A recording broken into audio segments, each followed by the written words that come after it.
안녕하십니까. 노동당 부대표 장석준입니다. 오늘은 우리 당의 강령을 알아보는 시간을 갖겠습니다.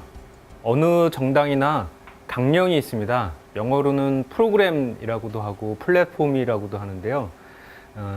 그 당이 어떤 사회를 만들겠다, 이러한 그 방향, 포부를 담고 있는 문서입니다. 좀 더 추상적으로 얘기하면 당의 이념, 그리고 중장기 정책, 이런 내용들이 보통 담겨져 있습니다. 특히 진보 정당일수록 강령이 굉장히 중요합니다. 왜냐하면 세상을 바꾸겠다는 정당이기 때문에 어떤 방향으로 어떻게 바꾸겠다, 이것을 사람들에게 표명하는 게 진보 정당이 보수 정당에 비해서 더 중요할 수밖에 없죠. 우리 당의 강령 제목은 노동당 선언입니다. 굉장히 유명한 노동운동의 고전을 영상시키죠. 공산당 선언이라는. 이 노동당 선언의 대표적인 캐치프레이즈는 밑에 나와 있듯이 평등, 생태, 평화, 공화국을 향하여, 이렇게 되어 있습니다. 이게 이제 총 결론이 이렇게 끝맺음을 하고 있는데요. 오늘은 이 전반적인 내용이 어떻게 전개되고 어떤 내용을 담고 있고, 그래서 평등, 생태, 평화, 공화국이라는 우리의 과제로 어떻게 이제 내용이 연결이 되는지, 즉 우리 당의 이념, 우리 당의 지향을 살펴보는 시간을 갖겠습니다. 네, 우리 당 강령의 특징 중에 하나는 부속 문서가 있습니다. 바뀌기 전에, 2013년에 바뀌기 전에 진보신당 강령, 그리고 진보신당과 통합하기 직전에 사회당 강령, 그리고 2000년에 민주노동당이 창당하면서 채택했던 강령, 이 세 개의 문서를 부속 문서로 하고 있습니다. 좀 단순하게 얘기하면은 사실은 이 과거의 진보정당 운동 강령도 우리의 강령인 셈입니다. 다만 현재의 강령이 아니라 역사적인 강령이죠. 만약에 민주노동당의 어떤 위기와 분당이라던가 뭐 이 여러 중간에 우여곡절이 없었다면은 우리가 이런 다른 이름의 예전 당 강령이 아니라 우리 당의 몇 년도 강령, 이런 식으로 정리가 될 겁니다. 2000년도 강령, 2008년도 강령.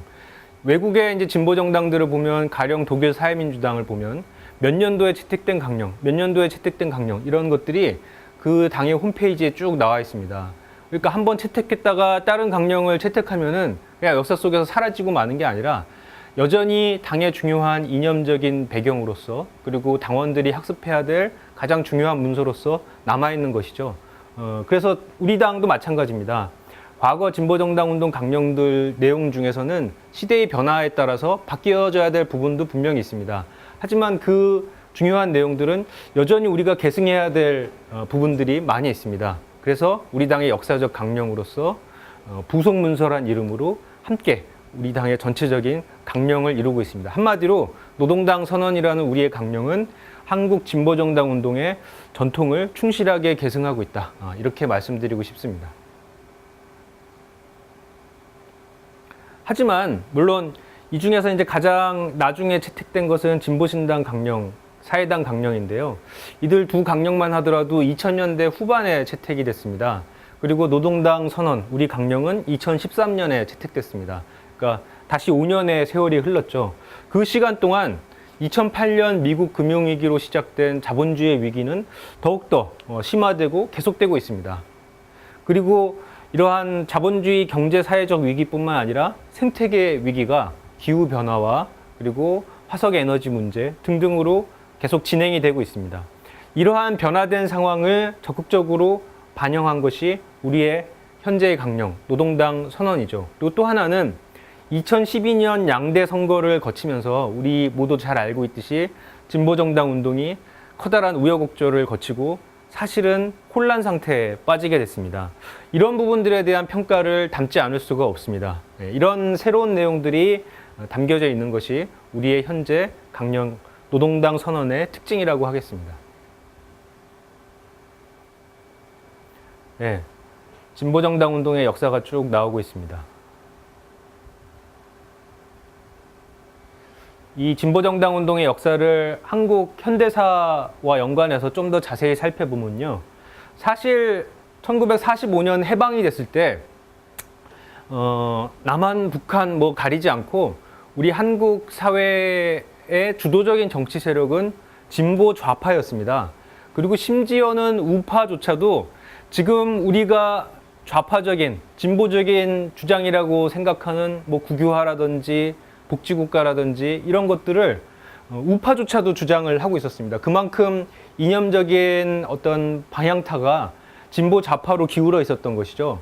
근데 그 중간에 미 군정의 개입, 그리고 신탁 통치 문제를 둘러싼 대립 등등을 거치고 이제 한국 전쟁의 비극, 그리고 결국 최종적으로 분단이 고착화되면서 남한 사회는, 휴전선 이남의 사회에서는 진보 좌파가 디딜 수 없는 우파 일변도의 보수적인 사회 체제가 들어섰죠.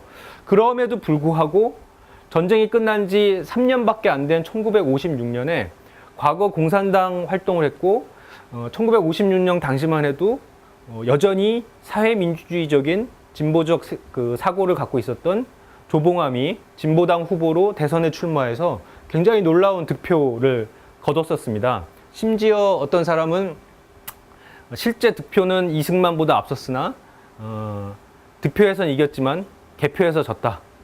이렇게 평가할 정도로 기적적인 득표를 했었죠. 그만큼 한국 사회에 어떤 진보 좌파의 맥은 뿌리가 깊고 두터웠습니다.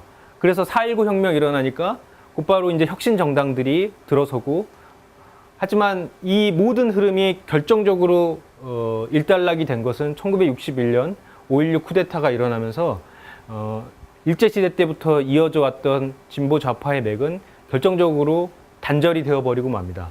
그런 점에서 우리의 직접적인 출발은 1970년 전태일 열사의 분신, 그리고 그를 통한 새로운 세대의 노동운동의 등장이라고 할 수 있겠습니다. 그리고 이 흐름이 1980년에 신군부 세력에 맞서는 광주 민중항쟁으로 폭발을 했고, 이 과정에서 미 제국주의에 대한 인식이라든지 자본주의에 대한 인식, 이런 것들이 그동안 보수 우파 일변도의 남한 사회에서는 볼 수 없었던 그런 새로운 깨달음들이 폭발적으로 일어나게 되고요. 그래서 80년대에 쭉 학생운동, 노동운동이 전개되어 가다가 87년에 우리가 잘 아는 6월 항쟁, 그리고 그에 뒤이은 7, 8, 9월 노동자 대투쟁으로 폭발을 하죠. 어떻게 보면 지금 우리 진보정당 운동의 직접적인 맥도 이때 비롯됐다고 할 수 있겠습니다. 그리고 96년, 97년에 노동법 개혁에 맞선 총파업 투쟁이 벌어졌고요. 그리고 곧바로 이제 IMF 위기가 왔고, 이런 상황을 배경으로 해서 사실 그동안 민중당 등등의 진보 세력의 정치 세력화 시도는 87년 이후 쭉 있었습니다. 하지만 힘을 못 받고 있다가 96-97년 총파업, 그리고 98년 IMF 위기를 배경으로 해서 2000년에 드디어 이제 민주노동당이 창당되면서 일정한 대중 기반을 갖춘 진보정당 운동이 힘을 받게 되죠.